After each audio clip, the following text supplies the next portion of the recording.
Hello, everybody, and welcome to the Am I Entrepreneur material for mompreneurs. I discovered years after being an entrepreneur that I really didn't ask myself a whole lot of questions going in, and I probably should have.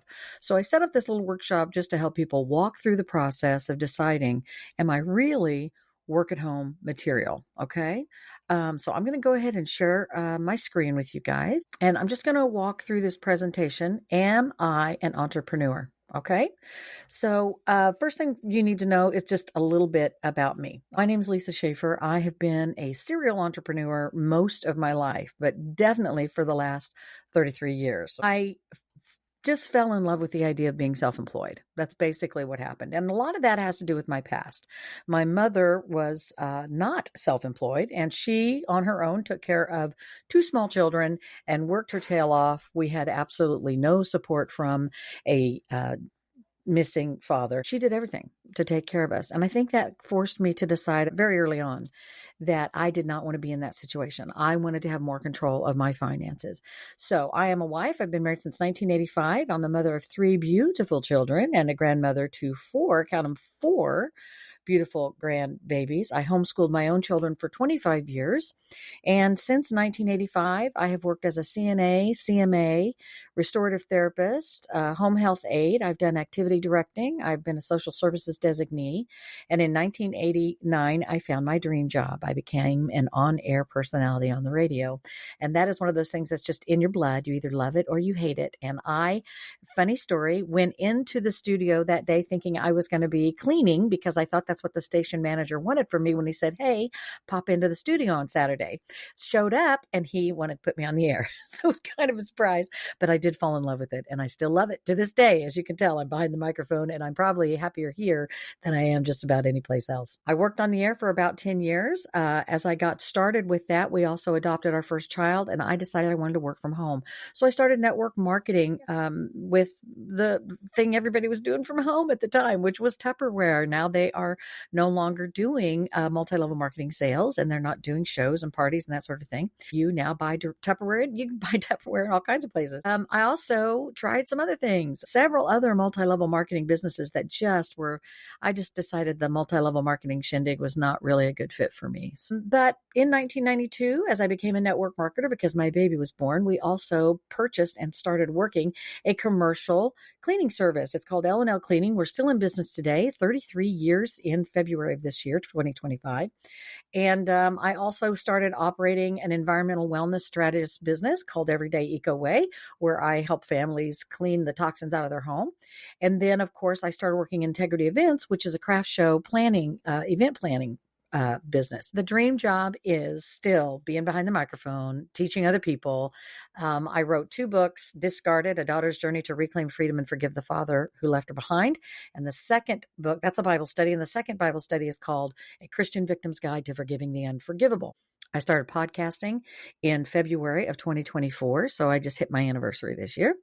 And it is called The Chronicles of the Christian Drama Queen. I am kind of a jack of all trades and master of all.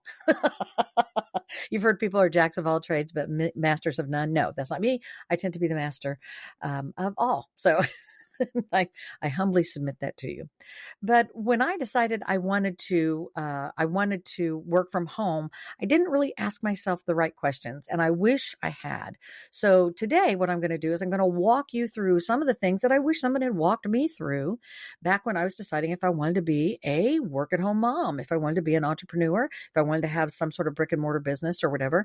These were conversations I didn't really have, and so I'm offering them to you, hoping that you can avoid some of the pain and suffering that I went through over the course of the last 33 years trying to be self-employed. It is never too soon to start thinking about whether or not you want to be an entrepreneur. And I originally developed this course for very, very young moms and for high schoolers so they could start thinking about being self-employed and being an entrepreneur. And so this is my comment to you is think about it now. No matter what your age is, you need to start thinking about whether or not this is a good fit for you. Decide what your goals are. If you have goals, what is it that's going to have to change in your life to meet those goals? What do I have to offer other people? Is there a need for what I have to offer? Have I really got what it takes? Do I have the support system in place? And what happens if I don't do well? All right. So let's talk first about goals. What are your goals? Well, a lot of people think about financial goals. I personally think about time freedom. What are my goals regarding my time? How much money do I need to make in order to have a lot more free time? Because your time is, it's the only thing that you really don't have an unlimited amount of. Everybody's got the same amount of time every day. But think about your goals financially. How much money is enough? How much money do you need to make? Are you willing to carry any debt? How much debt is okay for you? I'll be honest with you. I don't want to carry any. I have a debt on my home and I have a debt on my car. I do not use credit cards and I don't have debt on my business. And that's real important to me because that means it's really mine. Nobody owns my business besides me. Right? How much do I want to save for retirement? How much do I want to pay for my kids' education? And what kind of living do I really feel like I need to make? How much money is going to be the ultimate income to allow me to do the things that I really want to do? Okay. So let's talk about education. If you decide you're going to be self-employed, you have to decide if you're going to have to increase your education boundaries, if you're going to have more education and the skills that you need to do the thing that you want to do as a self-employed person. So check out the education. Do you need more college? Do you need to go to vocational training school? Maybe you're going to do a stay-at-home gig and you're going to need skills for that. And you've not done that before. So is there an ideal target to achieve? Like you want to be CEO of a certain kind of business? You want to be a senior director. I mean, that is a common term used for marketing executives or distributors in certain businesses. Will I be able to grow professionally? And what are my own personal growth expectations? And do I need to learn something new to prosper? So for example, years and years ago, and I mean years and years ago, I had to decide what I wanted to do to make a living. And to be quite honest with you, I was in my 20s and I really didn't care. I didn't have a passion for anything at that time, but I needed to decide what I was going to do to have a stable income coming into our home. My husband was already working full time. I had been working part time as a cash register clerk or something at a gas station. And I needed something that was full time and I needed to know what was going to take to do that. So I got recruited by a nurse that was a friend of mine. And she said, you should be a nurse's aide. You care about people. You have great passion when it comes to people staying well and being cared for. So of course I went to CNA school and that started me off on the medical industry. I worked as a CNA, CMA, HHA, blah, blah, blah. You name those initials, I probably got them. And I worked doing that off and on, sometimes full-time, sometimes part-time, over the course of easily 35 or 40 years. But I had to decide if I was willing to do that. I was willing to go to school in order to increase my employability. So are you going to be able to grow professionally and have personal growth expectations of your own? Do you feel like you need to have a master's degree or a bachelor's degree in something? Okay, so if you feel like that's you want to have an education, then think about that now and think about what direction you want that education to go. Do I need to learn something new in order to prosper? And I did. I had to do the CNA, CMA licensing thing. And what does it take to be or stay certified? Once you decide what you're going to do, what does it take to stay certified to be able to keep working in that position or something better? Another goal you need to think about is where you want to live. So what's paradise to you? Think about places you want to live. I have always wanted to live in the country, always. And funny, when I did live in the country, we moved out of the country into the city in order to work for a ministry back in 2004. I've spent the rest of my life trying to get back out to the country. So now we are in the country, sort of. We're in a very, very small community on the outskirts of town. And in the backyard is the river. In the front yard is Maine. So I've got the best of both worlds right now. But you have to think about what your favorite place is to live. Do you want to be out in the country? Do you want to live in the city? Are you a high-rise apartment kind of person? Do you want to be close to your church? Do you want to be active? And what about the crime in the area? You're going to have to look at that and decide if you're willing to put up with higher crime statistics in order to be in a place where you want to be. And what else does that community offer to you? So this is really my favorite topic, time freedom. Is this important to you? And why would it be? Well, I'll be honest with you. I'm 60 years old next month. While I record this to you, I'm going to be 60 years old next month. And I am not where I want to be at age 60. There are freedoms that I do not have. I am pretty much in my home all the time. I'm either taking care of grandkids or now I'm a caregiver for someone else. And I'm taking care of her as she lives with us.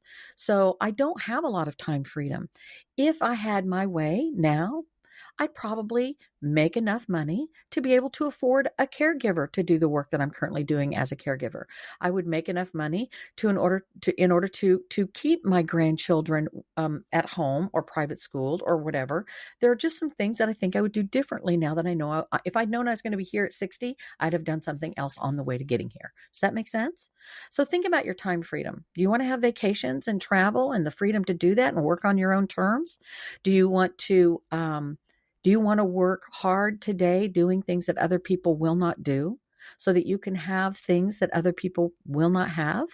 That's the decision that you have to make if you're going to be an entrepreneur. And it doesn't really matter what business you're going to get into. Some people get into side gigs just because it's fun. They think, oh, I'll just want something to keep me busy here and there and yonder. But if you want to be an entrepreneur, that really means working in order to support yourself and to support your lifestyle and to support your goals. Okay. So here are some pros and cons to being self-employed. And these are the things that I wish somebody would have mentioned to me when I was making the decision to be self-employed. So although you can set your own schedule, which is a pro, you have to set your own schedule, which is a con.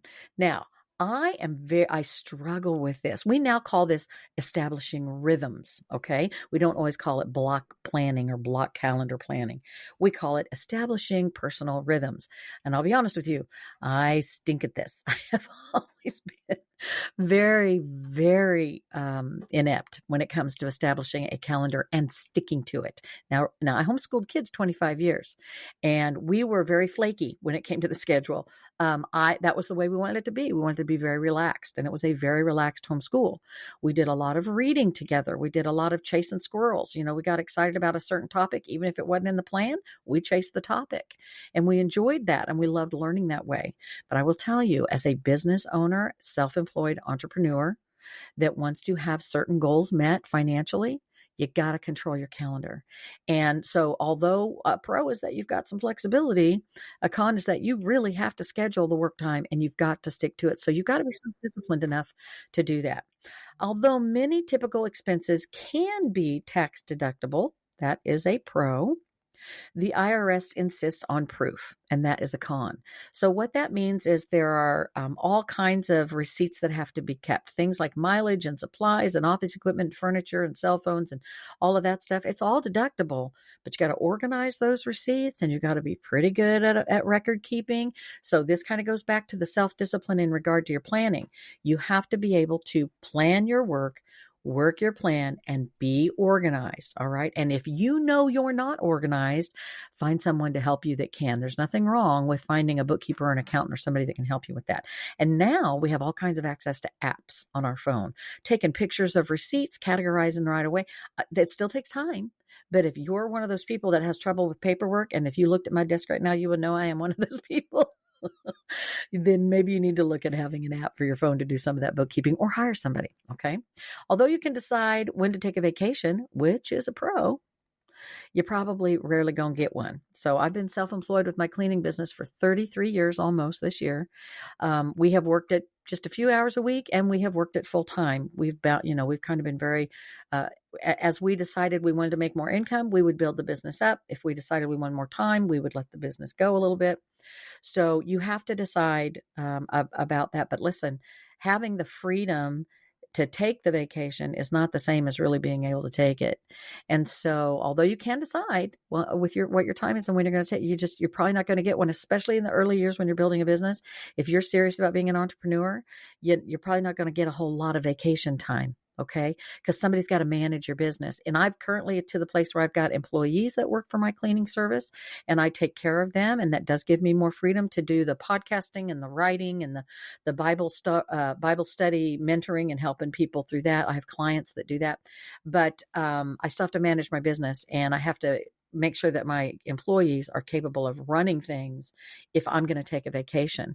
And you just may not have the ability to do that early on. So just be prepared for that, depending on how hard you want to work and how much freedom you want to have. Okay. Although most self-employed people don't have taxes taken out of their wages, which is a pro. I mean, my cleaning clients send me cash. I don't have taxes taken out of that. You're still going to have to pay them. That's the con. So I collect cash all year long for my business. I'm currently now an S corporation, so I am my own employee. So now I am getting employee wages, and my business is making money and keeping that money for the business. But when I was a sole proprietor, or had a sole proprietorship, that meant I paid self-employment taxes. Now, here's how this works. When you work for an employer for wages, they do all the calculating and the withholding for you, and they send it into the government. And people like me have to actually report our wages quarterly and calculate our own withholding and send it in instead of our employer doing it for us. On top of that, employers pay half of your Medicare withholding, your unemployment withholding. You pay the other half. But when you're self-employed and you're a sole proprietor, you are going to pay 100% of that. That means you're paying 16% instead of 8%, roughly, in my state. Okay. So you need to think about that because you're going to have to pay self-employment taxes. Now, if you don't make very much money with your business, probably not going to have to pay in a whole lot, but you need to pay attention to that. You need to pay attention to it early. We were not aware that we needed to do this. We got way behind with the IRS and we ended up owing them about $45,000 in taxes by the time it was all paid for, because we initially got behind by about 17 or 18,000, and that amount compounded with it. We had interest to pay and late fees to pay, and all. Took us years to get that all caught up. Don't make that mistake. Be prepared to pay your self-employment taxes very early on. Okay.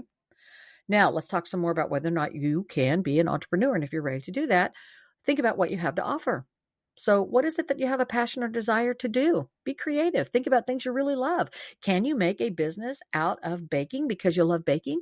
Can you make a business out of scrapbooking because you love scrapbooking? How about braiding hair? Can you make a business out of that? I mean, whatever it is that you love to do and you have a passion for. Right now, one of my passions is helping other people walk in freedom and break the bondage of bitterness in their lives. The Lord has called me to do that. So I am working on that. That's where my heart is. Okay. Is there a market for what it is that you do? I have found, as I've searched all over the internet and within the body of Christ, there is a need for what it is that I have to offer. So think about whether or not there's a need for the things that you have a passion for. What would it take to market those? A need that no one else is meeting, maybe. Think about that. I will tell you right now, in my very small community locally, we have a real problem with transportation for the elderly. Many of them can no longer drive and they still have appointments out of town and they want to shop out of town. They've got other things they want to do. They can't drive anymore, right? Either because they physically enabled or their kids took the keys, one of the two. Okay, so that means that there's a real need in my community for a service like that. So I'm talking to somebody about doing that. Like I said, I'm a serial entrepreneur. I think I want to do everything. So maybe we'll be able to figure out a way to establish, some sort of driving service, some sort of courier service for these elderly that cannot get to and from appointments and whatnot. All right. So think about the things that are already needs in your community and whether or not someone's meeting those needs. Can I meet a need affordably and profit from it? What's it going to cost me if I try and fail? All right, so let's talk about support. Do you have the support that's needed to go ahead and build a business and be an entrepreneur? What familial needs are you committed to address already? Okay, so what ways does your family already need you? What are your children's needs? And are they capable of being self-managed while you are working? One of the things that happened to me early on in my entrepreneurial, one of my first entrepreneurial choices was that I was on the phone a lot. I was making phone calls a lot when I was trying to build that business. And my kids were 8 and 6 and 2. They were very small. And I was trying to juggle homeschooling and make these phone calls and keep my household running. My husband was already working a 60-hour work week, so he was not helpful in any of those areas. So you can see that there's a need for balance, right? So you have to think about what the needs are of your family right now before you jump into something that's going to take you away from them, even if it's just on the phone. And I will tell you right now, I hear this all the time, especially in one of I've got my very favorite wellness business, I love it. But the concept is, and what they try to sell to other people, this concept is you can work around your kids. No, you can't. I'm just going to tell you right now, no, you can't. Take it from me.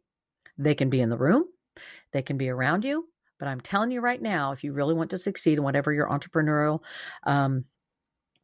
goals are, you're not going to be able to just have your kids sitting on your lap and at your feet all the time. You need the freedom to write. You need the freedom to type. You need the freedom to talk. And I had a 2-year-old that did not like me talking on the phone when he could not participate. So I'm just letting you know right now, think about that stuff. You can give anything a try. You can try anything with your kids around and see how it works. But don't be disappointed when it's not perfect, and think about it in advance. Think about their personalities and how much they need you, especially if you've never done this before and they're very small. Okay? Will I need outside support when I'm working? Well, like I said, what ways does your family need you? Do you need to think about daycare or a nanny for a few hours a week when you're working? What are your children's needs? And are they capable of just taking care of themselves? And we've already talked about that. How will others, like your spouse, be impacted by your decision? And I will push that a little further. How about your parents? If you get old, as you get older, your parents get older and they may have need of you. So think about that. Okay. Think about the other people that you're committed to helping in your church, in your neighborhood, in your family. Do you have the space that you need to do this work? Do you have a home office? You're going to need a home office. You're going to need to have a separate office somewhere, maybe a brick and mortar establishment where you can retail product. And what impact will your working from home have on your finances? Because brick and mortar buildings are not cheap. Most of the time you have to pay rent or buy them. So if you need an outside facility to retail product or work from, or you need office space away from the home to work from, that's going to make an impact on your income, and you're going to see the impact on that. That's going to come before you ever make any profit. You're going to need to see that first. All right. So if you think if you've gone through all of this so far and you still want to be an entrepreneur or work at home mom, what's got to change? Does your current work schedule need to change? How about sleep schedule? Do you need to get up earlier to make things work out? How about setting up your office somewhere? And maybe you need more than one phone. Maybe you need more than one computer. And what about your attitude? So how badly do you want to be self-employed from home? For me, the goal was, yes, be home with the kids. Don't go back to work. Don't have to pay childcare. Don't let someone else raise your children. I mean, those are all the thoughts that were going on in my head. I adopted this beautiful baby boy in 1992, and by the time he was 2 months old, I was giving him to a babysitter every day. It made me insane. I'd prayed for years to have a child, and here he was, and I was giving him to someone else to raise. So that was a very frustrating time for me. I would have done anything to find a way to keep him home. And what do you know? Somebody wanted to sell us their cleaning business. Hallelujah. Praise the Lord. I was able to be home, and we worked the cleaning business on the weekends. So you have to think about how badly you want to be self-employed and what you're willing to give up to do it. Decide what your why is. And I will stick to this till the day I die. If your why doesn't make you cry, it is just not a strong enough why. And that's the truth. Ask yourself these questions. Why do I want to stay home? And whatever the answer is to that, ask yourself the next question. Why is that important? And whatever the answer is to that one, ask the next question. Well, why is that important? You got to get to a place deep down where you're emotionally attached to the reason you're going to be working, because on hard days, you got to cling to the why and why you're doing what you're doing. So have you really, really got what it takes to work from home? Are you coachable? Are you willing to learn from people who've succeeded before you and done this work before? How well do you handle rejection? Oh, because you're going to get some. How uncomfortable are you in the current circumstances that you're in? Are you so sick and tired of doing what you're doing that you're willing to work hard to do something else? Are you prone to depression? And if so, what are you willing to do to deal with that depression? What does a bad day look like now? Are you able to deal with the bad days now? Because I can guarantee if you become an entrepreneur, the bad days get a lot worse. That means that you've got a bad day in your home and a bad day in your business, and they're probably impacting each other. So you've got to think about that. How are you affected by stress? What happens when you're stressed out? Are you passionate about being self-employed? Do you love the idea of controlling your own destiny? And is your passion enough to carry you through the bad days, even the bad weeks and the bad months, when there are really hard times. So, would you call yourself a leader? And what does that really mean? Think about this. Most businesses fail. Most attempts at entrepreneurialism, is that a word? Entrepreneurship. There we go. Most businesses will fail. So you have to decide what's going to happen if you fail. You have to think about if you've really tried. You have to define failure first and decide, well, what is it? What does failure really? I'm of the opinion nothing is really failure. Because the truth of the matter is, I will look at my mistakes and my lack of success in an area, and it's a learning opportunity for me. It's an opportunity for personal growth and change. That means it's a success, not a failure. So I encourage you to look at it that way as well. So define failure. Do I need to adjust my goals? Maybe I break them down into smaller chunks. What's my attitude been about the work that I'm having to do? Did the entire venture fail, or maybe just a little piece of it? Maybe there was something of it that could have been done better that wasn't. And do I need some help? Maybe I need some coaching, someone to walk me through the business planning. Be honest with yourself. What's the truth about why you failed? Okay. You have to know that. All right. So Michael Jordan said, I have failed over and over, and that is why I succeed. And I think you need to look at it that way as well. Okay. So you're only certain to fail if you don't try. The strategy is to work so hard that you fail forward. Oh, I messed that up. I'm going to learn from it and go forward again. Oh, I messed something else up. That's okay. I'm going to learn from it and I'm going to go forward again. That way, there's really no such thing as failure. Like I said, we're always failing forward. We're learning. If you're learning from it, it's not a waste of time. Okay. So I hope this has been helpful. I want to thank you for spending some time with me. And if you've got questions, you can certainly contact me, and I'm going to give you a different email than the one that's on screen works. You can contact me at everydayecoWay@gmail.com. Or if you want to know more about the Bible study or my podcast, go to thechristiandramaqueen.com. Just go www.christiandramaqueen.com and you can find me there, read my stories, find out more about the Bible studies, and hear my podcast there as well. So whatever you're doing today, do it with the confidence of a 4-year-old in a Batman t-shirt. And I love you.